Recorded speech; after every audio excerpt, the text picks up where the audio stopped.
Estamos de regreso en el programa. Mario Berríos es sociólogo, pero además tiene una maestría en política, o sea, una maestría en la Pontificia Universidad Católica del Perú, es un agudo analista y hoy lo he traído para ver qué es lo que está pasando políticamente en el gobierno. La economía y la política no pueden desligarse y Martín Vizcarra ha tomado algunas decisiones. Yo creo que el corregir, el intentar bloquear la suba de impuestos que estaba decidido a llevar adelante el exministro Tuesta ha sido una medida buena. Que hubiera sido peor persistir en el error y convertirse en un necio gobernante, pero vamos a conversar al respecto. Mario, bienvenido. ¿Cómo está, Quique? Buenas noches. Al presidente Vizcarra y al premier Villanueva les ha llovido menudo desde la tarde de ayer. Hoy en los periódicos salen muchos analistas políticos, exministros, opinólogos, por ejemplo, Rospigliosi, tal vez el originador del arequipazo aquí, diciendo de que no, que cómo puede retroceder en una medida así, eso es mostrar debilidad. Bueno, cuando estamos en una democracia, el retroceder para corregir lo que creo que ha sido errores, bueno, es una muestra más bien de buen gobierno, no de debilidad, ¿o tú piensas en contrario? Claro, más aún en una democracia tan débil como la nuestra. O sea, no tenemos una democracia sólida ni consolidada como para que el poder del Estado a través del Ejecutivo tome decisiones con la solidez que le darían las instituciones si es que en el caso hubiese. El problema es que en el Perú no tenemos las instituciones ni el respaldo en el Congreso ni en la población para las medidas que estaba tomando el gobierno. Yo no soy economista, yo soy un ciudadano que tiene ciertas bases de conocimiento de algunas cosas, pero además lo que pasa en las democracias es que uno defiende sus intereses. Lógico. Y una de las cosas que yo he criticado es que David Tuesta salga y lo primero que intente es, bueno, en primer lugar sube impuestos al impuesto selectivo al consumo, lo que es innegable decir que es innegable sostener que eso no era un paquetazo, pues era un paquetazo. Exactamente. Era un paquetazo. Entonces nos afectaba y nos afectaba a los bolsillos. Y luego salió muy suelto de huesos a decir que iba a reducir la barrera para que el impuesto a la renta sea pagado por los pocos trabajadores formales que hay en el Perú, claro, pero que eran los que menos ganaban. O sea, claro, les iba a meter la mano al bolsillo también, claro, ¿no? Exactamente. Entonces, eso me parecía de locos, ¿no es cierto? Que el presidente haya corregido esto aceptando su renuncia, ¿es para ti bueno o malo? ¿Es debilidad o es un signo de buen gobierno? A ver, habría que analizarlo también en el contexto en el que se da, porque el ministro no es un ente aislado. El ministro trabaja de la mano con el presidente de la República y con el primer ministro. De tal manera o por lo menos eso creíamos. Claro, no, si creemos o no creemos es lo de menos. Lo que se figura es que es así. Claro, o sea, entonces, formalmente es así. Es decir, eso de que el ministro se ha lanzado por su cuenta y ha aumentado el impuesto selectivo al consumo en la gasolina, en las bebidas alcohólicas, en los cigarrillos, etcétera, y que lo ha hecho sin que sepa el ministro, el primer ministro y el presidente, sí, eso es algo impensable. O sea, sabía Vizcarra muy bien a lo que se enfrentaba. O sea, fue un error de gobierno. Fue un error del gobierno, fue un error de Vizcarra y del primer ministro, no un error de Tuesta. Ahora, ¿qué es lo que pasó? De Tuesta también, porque evidentemente él es el ministro de Economía, es poderosísimo. Pero él plantea las propuestas. Esto es lo que vamos a hacer. A fin de cuentas es el Consejo de Ministros quien aprueba. Era hacer caja. O sea, no tenemos plata, la manera más fácil de recaudar, subimos los impuestos. Exactamente, y es lo lógico que tiene que hacer cualquier gobierno cuando entra, sobre todo, y quiere hacer grandes cosas como las que planteaba Vizcarra que iba a querer hacer. El tema es que no puedes tú, por un lado, quitarle al que menos tiene y por el otro, al que más tiene y que más debe, no le tocas el bolsillo, que es lo que anunció ayer recién el presidente Vizcarra en su mensaje. Esa comisión para cobrar a las grandes empresas lo que deben. O sea, ahora que te estás dando cuenta que el pueblo te está frenando tu intentona de paquetazo y que el pueblo no quiere que le saques más plata porque no tiene, recién recurres a los que deben, a las grandes empresas que deben, cuando eso es lo primero que ha debido de hacer el Estado en cuanto ha llegado Martín Vizcarra al gobierno. Además, porque como tú dices, hay un tema de intereses, obviamente, que defiende el ministro. lo curioso es que, bueno, evidentemente sabía Vizcarra, sabía Villanueva, Tuesta no andaba por la libre. Oh, por supuesto que ¿No no. es cierto? Claro. Claro, pero Tuesta propone. O sea, Exactamente. la concepción de Tuesta era subir impuestos y eso disgusta al sector productivo. Aquí estuvo un director de la Sociedad Nacional de Industria y saltó hasta el techo, Sí. y a la calle. Ah, Evidentemente, o sea, me van a subir los pasajes, me van a subir los alimentos, me van a subir las cosas. No era el momento más propicio, o sea, la calle había estado tranquila, ni siquiera en el cambio de gobierno, ni siquiera viendo la gran corrupción, y viene un tipo a hacer ese tipo de propuestas. Claro. Es una locura, pues Claro, es generar la exactamente. inestabilidad Es completa. la propuesta del ministro, pero con aceptación y aval del propio presidente.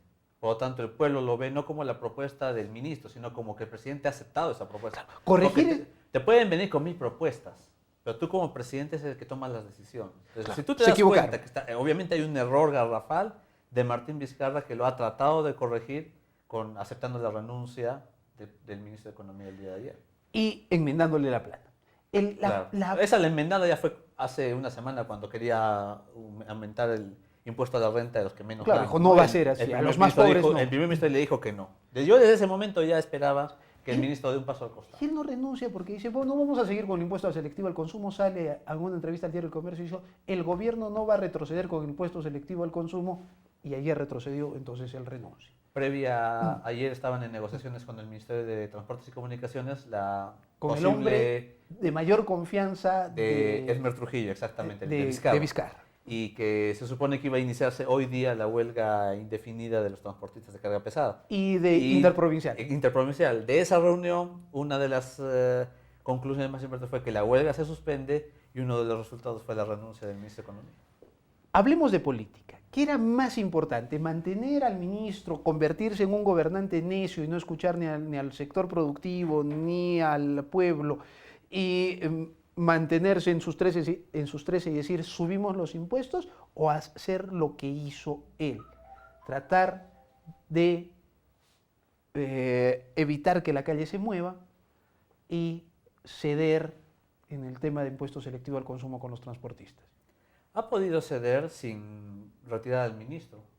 Como te decía, hace unas semanas el ministro anunció que se iba a aumentar el impuesto a la renta a los que menos ganan y el presidente del Consejo de Ministros le dijo que no. Yo de ese momento ya esperaba que el ministro renuncie. Sin embargo, se ha mantenido a pesar de que le ha enmendado la plana y le ha dicho, oye, tú estás equivocado. O sea, ya estaba el ministro desautorizado. Entonces, lo que ha debido hacer es renunciar, pero no ha renunciado. ¿Por qué? Porque supongo que estaba de acuerdo también con la idea de que la forma en que aumentó los impuestos era muy abrupta, muy precipitada en ese momento. Entonces yo creo que ella era consciente de que se cometió un error y que tranquilamente se podría haber retrocedido, no sé, reduciendo el impuesto nuevamente, o, sobre todo al tema de las gasolinas, que es el tema más puntual que nos afecta a los bolsillos de todos. Ahora, el tema es que este gobierno, que está obviamente en clara alianza con el fujimorismo, no tiene ningún problema con respecto a la respuesta del Congreso, porque todos los fujimoristas les van a decir que está bien lo que haga. O sea, no he escuchado en la noche de ayer y de hoy día ningún fujimorista que diga... Becerril es el que ha dicho. El Becerril ha salido como vocero. Pero tiene que haber siempre uno que otro, ¿no? Pero a mí me ha sorprendido bastante el fin de semana en las entrevistas que ha habido en los programas dominicales, cómo los congresistas de fujimorismo defendían las decisiones del presidente Vizcarra, que parecían ya oficialistas ellos. Ni siquiera los de Peruanos por el Cambio. No, Peruanos por el Cambio yo no sé qué hace, ¿no? O sea, Peruanos por el Cambio es una bancada que parece de oposición. Sí, exactamente. Y el fujimorismo se ha convertido en la bancada que le da el respaldo. Entonces el presidente se siente respaldado en el Parlamento por Fuerza Popular. Ahora, me imagino que para tratar de guardar las formas, para tratar de que las cosas no sean vistas así, ha salido hoy en una conferencia con la prensa extranjera a decir, por ejemplo, que si deciden que se llama en la Corte Interamericana que Fujimori debe regresar a la cárcel, no lo acataría, ¿no? Que él defendería la decisión de Pedro Pablo Kuczynski. Y el otro asunto que ha dicho allí, que es una cosa que me parece interesante, ¿no? Ha dicho que va a crecer la economía, pero con inversión, descentralización y lucha anticorrupción. Lo que otra vez hace de alguna manera, retomar la importancia en el mensaje a la nación donde dijo que el gobierno iba a ser democrático, descentralista, honesto y transparente. ¿Qué te parece si hablamos de eso tras la pausa? Perfecto. Estamos con Mario Berríos y vamos a hablar si se puede hacer un país descentralista en el gobierno de Vizcarra.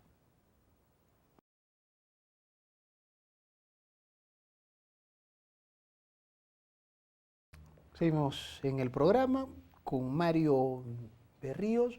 Él es analista político, sociólogo, tiene una maestría en política en la Pontificia Universidad Católica del Perú y estamos analizando el contexto político después de la renuncia del ministro de Economía, el mensaje del presidente ayer, una conferencia que ha dado hoy. Al momento en que hacemos esta entrevista, da toda la impresión de que van a ser 3 expresidentes regionales los que van a gobernar el Perú. Tenemos a Martín Vizcarra, que es el presidente de la República y expresidente regional de Moquegua. Tenemos a César Villanueva, expresidente de San Martín, actual primer ministro, y él probablemente, como digo, a la hora que estamos haciendo esta entrevista, podría ser el siguiente ministro de Economía, el expresidente de Amazonas, ¿no? Exministro de Agricultura del gobierno anterior, un hombre que tiene maestrías en economía en Estados Unidos, que ha trabajado en el Ministerio de Comunicaciones. Bueno, ¿tú crees que teniendo a 3 exgobernantes regionales en el poder, con los máximos cargos, podríamos pensar en la descentralización del país? ¿O eso es más difícil que morderse el codo? Claro, es que hay que entender también que una cosa es gobernar por una región y otra cosa es gobernar un país. Ayer un amigo en las redes sociales, después del discurso, me escuchó el discurso de Martín Vizcarra, así le digo, parecía que estaba hablando el alcalde distrital de Mariano Melgar. Y efectivamente. ¿Te dio esa impresión? A mí también me dio la impresión de que estaba frente a una autoridad municipal o regional y no frente a un presidente de la República. Es decir, no basta con que la persona haya tenido todo ese background, esa experiencia de haber sido presidente regional, exitoso o no exitoso en sus respectivas jurisdicciones. Estás gobernando un país de 32 millones de habitantes con miles de problemas disímiles unos de otra región. O sea, Moquegua pues es un punto, sin ofender a los moqueguanos, en comparación a todo el Perú. Pues. Entonces tenemos problemas distintos en educación, salud, y el gran reto siempre va a ser la descentralización, y no de este gobierno, es el reto del Estado peruano como nación. Pero nadie ha hecho nada. Y nadie ha hecho nada, porque el tema es complejo, Quique. Claro, además, los poderes económicos no dejan que el Perú se descentralice. Exactamente. O sea, recordemos que cuando hubo el gran intento de descentralización en el primer gobierno de Alan García, cuando... Asambleas regionales. Exactamente, las asambleas regionales. Cuando llega el neoliberalismo con Fujimori, lo que hace es un proceso de concentración nuevamente de todo. Desaparecen las asambleas y crean los famosos etares, elegidos ¿por quién? Por el mismísimo presidente a dedo. Entonces, para que haya un real proceso de descentralización, tiene que cambiarse el paradigma que tenemos de nación. Y eso, en el actual contexto neoliberal que vivimos, de reconcentración de todo, es bien complicado. Pero, ¿es un concepto neoliberal el recentralizar? Al contrario, más bien, ¿no? Los países más desarrollados son o muy pequeños o son extremadamente descentralizados. Estados Unidos es un país federal, el federalismo es el extremo de la descentralización. Pero ese es el liberalismo, nosotros estamos hablando de neoliberalismo en el Perú. Y todavía un neoliberalismo mal aplicado. El presidente ha dicho en su mensaje: somos un gobierno democrático, descentralista, honesto y transparente. Descentralista. Cuando uno dice eso, está marcando sus ejes. ¿No es cierto? Marca los ejes también con los periodistas de prensa extranjera hoy en la conferencia, y vuelve a decir que los ejes son inversión, descentralización y lucha contra la corrupción. Entonces la descentralización es eje. ¿Tú ves que se pueda dar un paso real? Como te digo, o sea, a mí lo que me parece que 3 expresidentes regionales estén gobernando, eso nunca ha pasado. ¿No? Entonces, ¿tú crees que eso pueda dar un viento nuevo? Sí, es que él dice que este es un gobierno descentralista, porque son 3 los expresidentes regionales, las máximas autoridades de este país, Bueno, ese era su concepto de descentralización. No, no lo he Pero dicho, el proceso ¿no? de No lo he dicho, eso descentralización, es claro, lo que... es la conclusión que Ajá. sacamos. Pero la descentralización o el carácter descentralista de un Estado no le da lo declarativo que puede ser el gobierno. Exacto. Porque todos los gobiernos, desde la época de Sánchez Cerro, decían que eran descentralistas. Nuestra Y Constitución lo dice. Nuestra Constitución dice que todos somos iguales ante la ley. Todos los gobiernos cuyos Que presidentes... somos un país unitario, social, y descentralizado. Y todos nuestros expresidentes, muchos de ellos que están en problemas judiciales, han dicho que han luchado contra la corrupción y que sus gobiernos son ya no ya con respecto a la lucha contra la corrupción. Y vemos que están en serios problemas contra la corrupción. Estas cosas no se tienen que decir, se tienen que demostrar en el campo, en la aplicación efectiva de políticas descentralizadas para mejorar la funcionabilidad y la capacidad del Estado. ¿Qué pasos crees que debería darse? ¿Fortalecer gobiernos regionales? Gobiernos regionales que se están debilitando porque, mira, haber eliminado la reelección no me parece precisamente un acto para consolidar gobiernos regionales. Vas a tener personas que no terminan de sentarse y ya tienen que salir. Cada 4 años van a tener que estar rotando. Es como que tú contratas cada 4 años a un personal nuevo a enseñarle lo mismo, a que comiencen de cero. Obviamente que la reelección en ciertos niveles es más perjudicial que en otros, ¿no es cierto? Sin embargo, yo creo que una de las primeras funciones que debería de hacer el gobierno es transferir no tanto el dinero, que ya lo he hecho en las últimas semanas, sino funciones reales y efectivas en temas de descentralización, sobre todo en descentralización fiscal, que es uno de los temas más importantes y uno de los agendas pendientes en materia de descentralización en el Perú. Descentralización fiscal, descentralización de justicia, descentralización de las obras o de las concesiones que se hagan con respecto a algunas obras importantes. Todo depende ahorita de Lima. Tú vas al Ministerio de Economía y parece todos los alcaldes, hasta el pueblito más alejado, están haciendo cola para hablar con el ministro para que le apruebe su proyectito para ver si es que puede pasar o no. El asunto de la descentralización es una bandera que parece haberse arriado. Nadie la levanta. La próxima semana recién nuevamente Foro Sur 21, que es un grupo de la sociedad civil, pero no es un grupo extremadamente influyente tampoco, está nuevamente tratando de impulsar el tema con debates, conversatorios desde la Cámara de Comercio. Pero en otros lugares no se habla de eso, no hay una corriente descentralista. Lo único descentralista que yo he escuchado es este discurso del presidente de la República, que se autodenomina o que se autodefine como un gobierno democrático, descentralista, honesto y transparente. ¿Por qué se han arriado las banderas del descentralismo? Porque se han dado cuenta de que en los últimos años no ha pasado más de un simple deseo declarativo. Los propios presidentes todos han dicho que sus gobiernos son descentralistas y que la descentralización es lo más importante, pero en la práctica, ¿qué se está haciendo? La ciudadanía está comenzando a perder la esperanza en la descentralización efectiva como un mecanismo de desarrollo de la nación. Entonces, si ya nadie lo dice, mejor aún, más bien, porque no tiene ningún efecto práctico en la solución de los problemas diarios de la población. Ahora, el asunto de la descentralización es que la descentralización no se puede dar ni por decreto, ni se puede descentralizar todo, por supuesto, tampoco. Efectivamente. O sea, si uno decide descentralizar en estos instantes, los gobiernos regionales empiezan a recibir poder, a tomar poder, pero ellos no pueden a su vez descentralizar y ceder su poder a los municipios y al otro, ese es otro tipo de descentralización que no se llega, a la cual no se llega. Lo primero es, luego de un proceso de descentralización del gobierno central a gobiernos regionales, los gobiernos regionales centralizan poder. Porque si ellos a su vez descentralizan, todo se convierte en caos.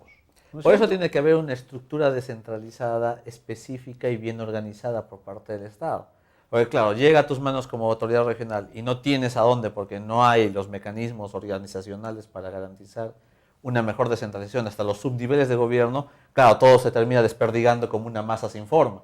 Pero si el Estado realmente fuera un Estado descentralizado, con una estructura orgánica definida y clara hasta el centro poblado más pequeño, oye, la descentralización sí tendría los resultados efectivos. Solo que en el Perú estamos yendo pues como el cangrejo, ¿no? Avanzamos una cosa, retrocedemos otra, nos queremos lanzar a la piscina, todavía no la hemos llenado de agua y por eso estamos como estamos. Tenemos que ir a una pausa. Cuando regresemos, quisiera hablar contigo sobre lo que se viene en política, porque se vienen posibles expulsiones del Congreso, sanciones, este gobierno que tiene que enfrentar huelgas y es un año electoral. Pronto elegimos alcaldes y presidentes regionales. Lo analizamos tras la pausa.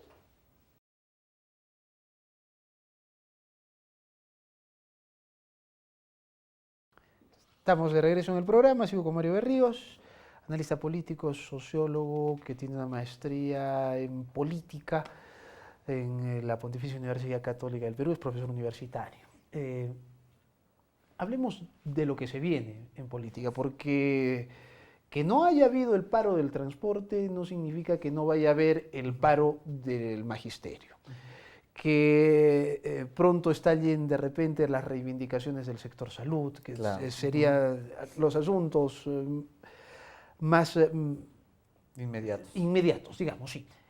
Pero, ¿qué más va a tener que afrontar este gobierno y el Congreso en el año electoral? Claro, a nivel del gobierno lo que yo veo es que el presidente, a diferencia del discurso que dio cuando asumió el gobierno a lo que ha dicho ayer, no hay nada sustantivo nuevo. Incluso, en mi opinión, el mensaje de ayer ha sido un mensaje innecesario. O sea, ha anunciado que ha sacado al ministro de Economía en síntesis. Porque eso de la lucha contra la corrupción, que hemos transferido dinero, eso ya se ha hecho, eso ya se sabía. Salvo el tema ligado a la violencia de género con la muerte de la señorita Ágreda, todo lo demás era innecesario. Un mensaje absurdo. Pero ni siquiera, ¿no? Porque, claro, ni siquiera con cuestiones y medidas concretas para enfrentar este terrible problema, ¿no es cierto? Entonces, tenemos un gobierno débil que en el Parlamento la fuerza que le presentaba Fuerza Popular como apoyo también está perdiendo bastante de esa fuerza. Hoy día en la mañana se ha presentado una moción de censura contra el presidente del Congreso, señor Galarreta, por todos estos escándalos que han salido con los frigobares, los televisores, las rosas, las computadoras, que por cierto, sobrevaluadas, motivo por el cual lo censuraron al ministro Saavedra en su respectivo momento. El Congreso también está haciendo lo mismo con estas computadoras. Entonces, ¿qué vemos? Un Congreso que se ha creído efectivamente que son la mayoría y que pueden hacer lo que les da la gana, pero los dos procesos de vacancia lo que han hecho es abrir también el panorama a que la ciudadanía preste más atención a lo que está haciendo, no solamente el Poder Ejecutivo, sino también el Poder Legislativo. Preste atención, esa es la palabra. ¿Tú crees que Tuesta, Martín Vizcarra y Villanueva dijeron subimos los impuestos, la gente está pensando en Guerrero, en el Mundial y aquí no pasa nada? Fue un mal cálculo. ¿Sí? Fue un mal cálculo. Yo pienso que efectivamente, como estábamos con el tema de la novela, si van, no vaya, le aprobaron, no le aprobaron, incluso el presidente Vizcarra, no, sí vamos a hacer todo lo necesario con la embajada en Suiza, y sacaron el tema y pensaron que la gente se iba a quedar callada y efectivamente iba a estar tranquila sobre los impuestos. Veo con alegría, yo fui uno de los que creí en que eso iba a pasar, con alegría reconozco mi error y que efectivamente la gente no está adormecida por el fútbol. Eso es algo bueno, eso es importante, ese es un avance significativo en ciudadanía que tenemos. Es decir, el presidente, por muy mundial que esté cerca, va a tener que calcular bien qué es lo que va a hacer en las próximas semanas o en los próximos días para evitar que la gente, porque por muy mundial que haya sido, como fue el partido de Pablo ese día, en la noche la gente fue y le reclamó al Congreso pidiendo su cierre del Congreso.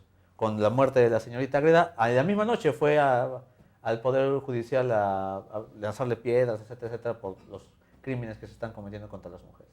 El pueblo está cada vez más atento, no tan dormido como creíamos.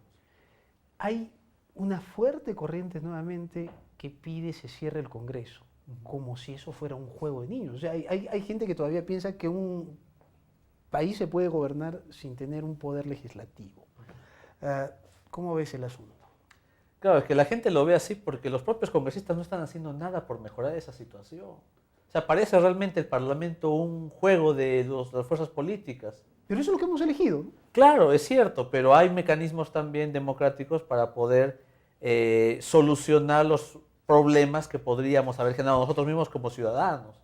El tema, por ejemplo, de los referéndums, las consultas populares que se pueden gestionar. Claro, pedir que se cierre el Parlamento en pleno año electoral es muy complicado. Yo también soy de la idea que no sería la mejor opción, por más que el fujimorismo, la fuerza opositora, y que ha frenado bastante, y son responsables de lo que le ha pasado a Kuczynski con el tema de su caída, etcétera, etcétera, los hemos elegido y tienen que estar ahí por 5 años, porque eso es parte del sistema y del juego democrático.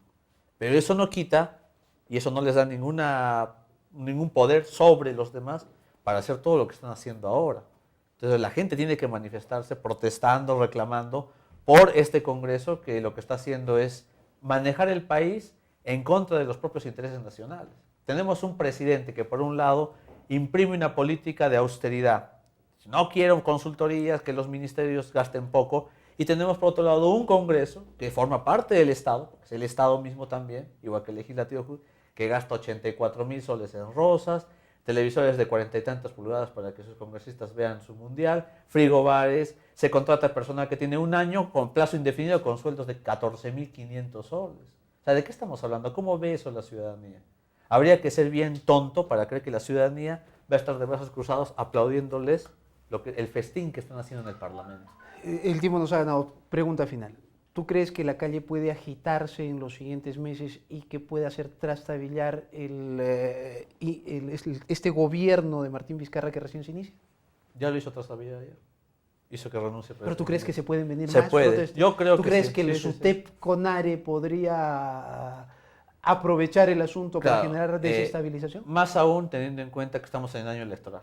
Entonces, a los dirigentes sindicales que tengan algún tipo de interés político les va a convenir movilizar a la gente para tener notoriedad. Mario, te agradezco mucho. Gracias. Mario Berríos, sociólogo, analista político, gracias por habernos acompañado. Nos reencontramos mañana en Modo Avión.